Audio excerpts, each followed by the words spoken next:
स्वागत है बच्चों। पिछली बार हम लोगों ने पढ़ा था साइंस के पहला chapter matter in our surroundings. Matter के बारे में डिफिनेशन और कुछ बेसिक चीज़ें पाई थी, उनकी कैरेक्टर्स के बारे में जाना था। और इस बार हम लोग स्टेट्स ऑफ मैटर के बारे में जानेंगे। जैसा कि हम लोग सभी जानते हैं कि हमारे आसपास जो भी चीज़ मैटर्स देखते हैं उन तीन रूपों में पाया जाता है, सॉलिड, लिक्विड और गैस। ठीक है, और इसे बताने की ज़रूरत नहीं है। हवा है, सॉलिड है, ऑक्सीजन, नाइट्रोजन जितने गैसें हैं उस सम्मिश्रित है। हवा में कुछ सॉलिड पार्टिकल्स हैं मिले हुए जो डस्ट पार्टिकल्स कहलाते हैं, और गैसेज हैं बाकी, वाटर वेपर है, नाइट्रोजन है, ऑक्सीजन है, कार्बन डाइऑक्साइड है, हीलियम वगैरह है, हाइड्रोजन कुछ है। तो गैसेज, ये गैसेज क्या हैं, लिक्विड क्या है, ये सब स्टेट्स हैं। अब क्या एक ही चीज़ अलग अलग स्टेट्स में हो सकते हैं? हाँ साहब, हो सकते हैं। हम लोग तो घरों में रोज़ देखते हैं पानी को फ्रिज के अंदर फ्रीजर में डाल देते हैं, वो सॉलिड बर्फ के रूप में आ जाता है। आइसक्रीम आप लोग बचपन में खाए होंगे, अभी भी खाते होंगे। बचपन तो आप लोग का है, बूढ़े तो हम हो गए हैं चलिए कोई बात नहीं। आइसक्रीम बचपन में हम लोग खाते थे, सॉलिड रूप में खाते थे और उसको पिघला देते थे, पानी हो जाता था, लिक्विड फॉर्म में आ जाता था। और उसके बाद वो धीरे धीरे गर्म होने पर वो भाप बन करके उड़ जाता था। यानी कि ये सारा खेल क्या हो रहा है, स्टेट्स का खेल क्या है? ये खेल जो है उसको हीट एनर्जी मिलने का है, उसके अंदर की काइनेटिक एनर्जी से ये सारे तय होते हैं। और हमारे पृथ्वी पर एक एवरेज हीट जो है सब जगह लगभग बराबर है, कहीं बहुत कम है तो वहाँ पर ही पानी सॉलिड स्टेट, जैसे पोलर एरिया में पानी जो है सॉलिड में आता है, बर्फ़ के रूप में जमे हुए हैं। हम पहाड़ की ऊंची ऊंची चोटियों पर भी पानी बर्फ के रूप में जमे हुए होते हैं। लेकिन जो नॉर्मल टेम्परेचर हम लोगों का अर्थ का है, हम लोगों का घरों का है, वहाँ पर सॉलिड, लिक्विड और गैस जो होता है उसी को हम लोग स्टेट्स काउंट करते हैं। ऐसा नहीं है यहाँ पर ऑक्सीजन गैस है, कोई ऐसा कोई ग्रह होगा जैसे कि सैटर्न के बहुत सारे उपग्रह हैं, इतनी वहाँ ठंड है कि वहाँ मीथेन गैस जो हम लोग खाना बनाने के काम में आता है वहाँ नदियों की तरह बहती है, पानी की तरह बहती है। तो वहाँ तो वो लिक्विड है, लेकिन हमारे यहाँ वो वही चीज़ गैस है। चलिए इस बात में नहीं पड़ते हैं, हम लोग पृथ्वी के सापेक्ष में देखेंगे कि ये सारे स्टेट्स ऑफ मैटर जो हैं सॉलिड और लिक्विड और गैस है। हालांकि आजकल मॉडर्न साइंस में दो और आ गया है, एक प्लाज्मा स्टेट है और दूसरा बोस-आइंस्टीन कंडेंसेट है। तो उसके बारे में बाद में देखेंगे। पढ़ना जो है हम लोगों को मुख्य यही है। ठीक है, तो हम लोग इसको इस तरह से चार्ट बनाया, आप लोग इसे उतार लीजिएगा पॉज कर करके। इसमें बताया क्या गया है कि प्रॉपर्टीज एक तरफ हमने दिया है और सब के बारे में दिखाया। जैसे कि मास, तो सॉलिड में भी डिफिनिट मास होता है, लिक्विड में भी डिफिनिट मास होता है और गैसेज में भी डिफिनिट मास होता है। कि एक अमाउंट हम गैस का ले लें, उसका मास चाहे हम किसी भी रूप में देखें उसका मास डिफिनिट होगा। क्या कि मास तो सब संबंधित उसके पार्टिकल्स पर है। ठीक है, कि नंबर ऑफ पार्टिकल्स फिक्स हैं तो मास भी फिक्स है। दूसरा चीज़ है शेप, तो सॉलिड का तो इसका तो शेप डिफाइंड है भाई, सो हम कहते हैं कि that is a definite shape, solids have a definite shape. But liquid का शेप कैसा है? लिक्विड पानी जग में होता है तो जग का शेप है, ग्लास में ढाल लीजिए तो ग्लास का शेप हो गया, बोतल में डाल दीजिए तो बोतल का शेप। यानी कि acquires the shape of the container. जिस कंटेनर में हम लिक्विड को डालते हैं या गैस को डालते हैं वो उस कंटेनर के शेप को एक्वायर कर लेता है। ठीक है, यानी कि इसके शेप डिफिनिट नहीं है, सिर्फ सॉलिड के शेप डिफिनिट है। वॉल्यूम, तो वॉल्यूम तो साहब सॉलिड के डिफिनिट है ना। इसका जो वॉल्यूम है वो बदलेगा नहीं, चाहे हम इसको लाख कोशिश करें, है ना। और लिक्विड का भी शेप, वॉल्यूम जो है डिफिनिट होता है, लेकिन गैसेज के वॉल्यूम के बारे में हम नहीं कह सकते हैं कि वो डिफिनिट है। क्या है कि gases can be compressed, gases are compressible. हम लोग के घरों में जो एलपीजी सिलेंडर आता है उसमें गैस ठूस ठूस करके भरा होता है, दिखता है मोटा लोहा का चदरा डाल देते हैं, ठूस ठूस के गैस बढ़ जाता है, डाल देते हैं ताकि 1 महीने तक चलता रहे लोगों को आसानी से। तो एक कमरे से भी ऐसे 4 कमरों में जो गैस का होना चाहिए था उसको एक छोटे से सिलेंडर में अगर डाल दीजिएगा, हाईली कंप्रेस कर दीजिएगा तो उसके मॉलिक्यूल्स नज़दीक आ जाएंगे और नज़दीक आने के कारण वो गैस से लिक्विड में बदल जाएंगे। लिक्विफाइड पेट्रोलियम गैस, LPG, ऐसा ही नाम पड़ता है उसका। तो यानी कि गैसों का वॉल्यूम इनडेफिनिट है।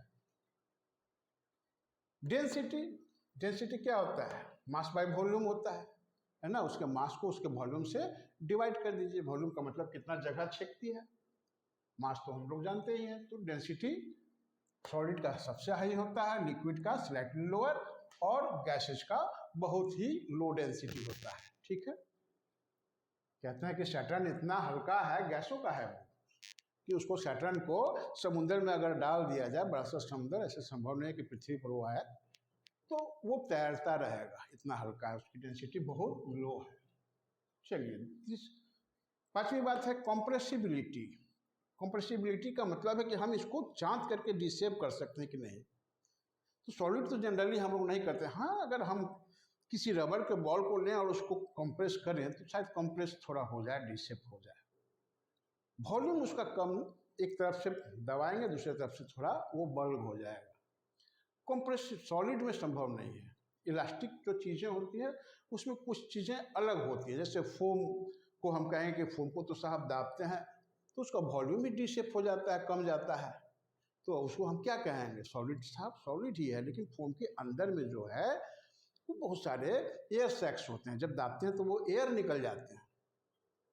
जो फोम का वॉल्यूम है वो ठीक रहता है, लेकिन वो एयर निकल जाते हैं, गैस जो होते हैं उसमें फंसे होते हैं। तो रबर जो होता है वो इलास्टिक होता है, वापस करने पर फिर से अपनी जगह पर होता है, बहुत ज़्यादा खींचेगा तो टूट भी सकता है। तो रबर को भी हम लोग सॉलिड में मानते हैं। ठीक है, तो कुछ चीज़ें इलास्टिक होती है और वो डिसेप्ट होती है, फिर वापस गेन कर लेती है अपने पुरानी स्थिति को। तो डेंसिटी सबसे हाई जो है सॉलिड का है, लिक्विड का डेंसिटी सॉलिड से थोड़ा कम होता है, और गैस का तो डेंसिटी बहुत कम होता है। कॉम्प्रेसिबिलिटी जो है नहीं पॉसिबल है सॉलिड में, मुश्किल है। लोहे में, इस सब में जो हार्ड है, रिजिड है, सॉलिड उसको कहेंगे, तो वो पॉसिबल नहीं है। इसमें भी नेग्लिजिबल है। लिक्विड को भी हम लोग कंप्रेस नहीं कर सकते हैं, और गैस तो हाईली कंप्रेसिबल है ही। रिजिडिटी मतलब कि वो कितनी मजबूत है, तो इसको तोड़ने के लिए बहुत जोर कहाँ था होना चाहिए, तो हाईली रिजिड है। पानी को जग से ग्लास में अलग कर देंगे, आराम से अलग हो जाएगा, लेस रिजिड है। और गैस का क्या कहेंगे? गैस तो कोई रिजिडिटी इसमें है ही नहीं, वो तो जहाँ चाहे वो वहाँ चला जाता है साहब।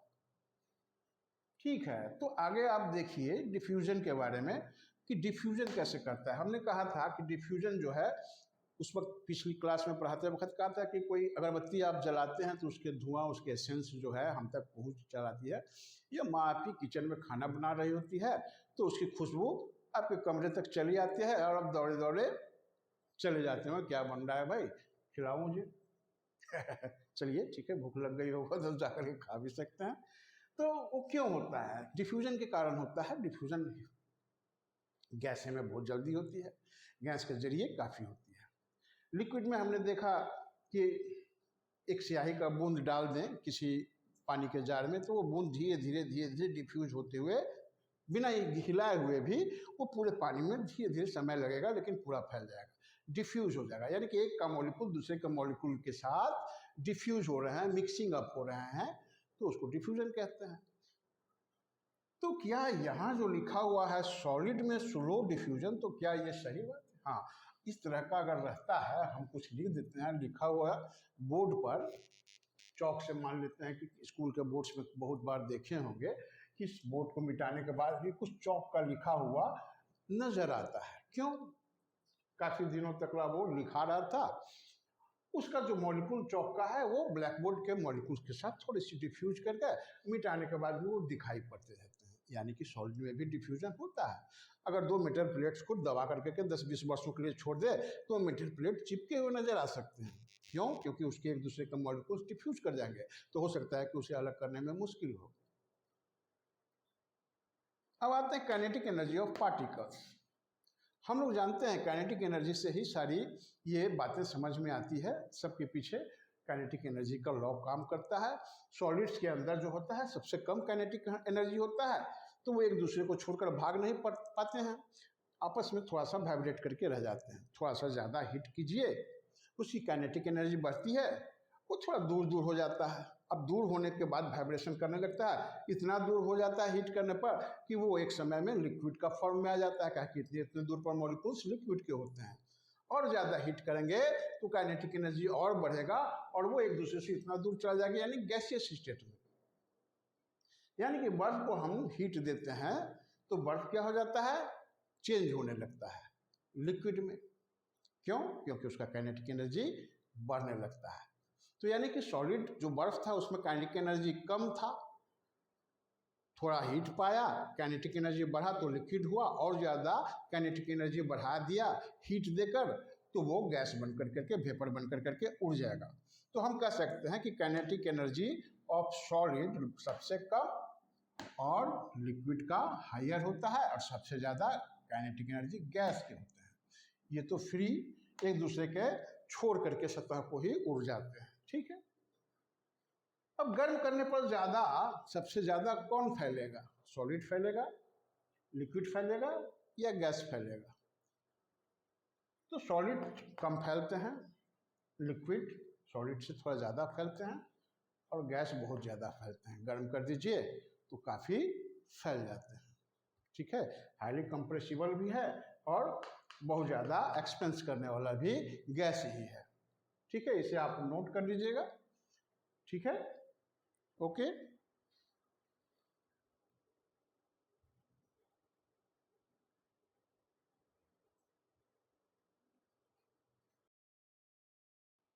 दो स्टेट्स और रह गए थे, पढ़ना नहीं, इसे डिटेल में नहीं पढ़ना है, लेकिन समझ लीजिए क्योंकि एनसीईआरटी के बुक्स में दिए हुए हैं, प्लाज्मा स्टेट और बोस आइंस्टीन कंडेंसेट। तो प्लाज्मा स्टेट वो होता है जिसमें जब पार्टिकल्स इलेक्ट्रॉन्स लूज करके आयंस में बदल जाते हैं, ये बहुत ज़्यादा हीट होने के कारण होता है, या बहुत ज़्यादा इलेक्ट्रिक डिस्चार्ज में होता है। जैसे कि नियॉन साइन बल्ब्स होते हैं या फ्लोरेसेंट ट्यूब्स होते हैं, तो उसमें गैसेस जो होते हैं, हीलियम गैस होता है या नियॉन गैस होता है, उसके गैस आयनाइज हो जाते हैं और चमकने लगते हैं, जिसके कारण खूब सारा लाइट होता है। हमारा सूरज या कोई स्टार को देखते हैं, बहुत चमकता है। क्यों चमकता है? क्योंकि उसके अंदर बहुत सारा हीट होता है, उसमें जितने भी पार्टिकल्स होते हैं यानी कि एटम्स होते हैं, वो सारे सारे आयोनाइज्ड हो जाते हैं, प्लाज्मा स्टेट में चले जाते हैं, और इतना ज़्यादा चमक उत्पन्न करते हैं कि सूरज को खुली आंखों से देखना भी पॉसिबल नहीं है, आँख खराब कर देगा, इतना चमकता है। तो उसे हम लोग कहते हैं प्लाज्मा स्टेट। और एक नया बोस आइंस्टीन कंडेंसेट जो है, ये बहुत ही लो प्रेशर पर, यानी कि जो हमारा एटमॉस्फेयर है उसका बहुत कम, 1000 भाग से भी कम प्रेशर कर लें तो वैसी स्थिति में, और उसको खूब सुपर कूल करें, बहुत ज़्यादा ठंडा कर दें, तो एक स्टेट प्राप्त होती है मैटर्स की। उस स्टेट्स को कहते हैं बोस आइंस्टाइन कंडेंसेट। नाम कैसे पड़ा? तो आइंस्टाइन साहब ने इसके बारे में कुछ प्रेडिक्शन किया था कि ऐसा कुछ स्टेट्स होगा, उस पर कैलकुलेशंस किया था भारतीय वैज्ञानिक सत्येंद्र नाथ बोस ने। इन्होंने अपने कैलकुलेशन से प्रूव किया था कि ये संभव है, और फिर कुछ अमेरिकन वैज्ञानिकों ने उस स्थिति को, उस पोजीशन को, उस स्टेट को पाने में हाल ही फिलहाल में कामयाब भी हुए और उन्हें नोबेल प्राइज भी मिला था। तो थोड़ी सी ये जानकारी एनसीईआरटी के लास्ट में दिया हुआ है, आप इसे पढ़ लीजिएगा, ठीक है। अगला चैप्टर में हम लोग पढ़ेंगे, इसी चैप्टर में अगला पार्ट्स में हम लोग पढ़ेंगे इसका change of states of matter.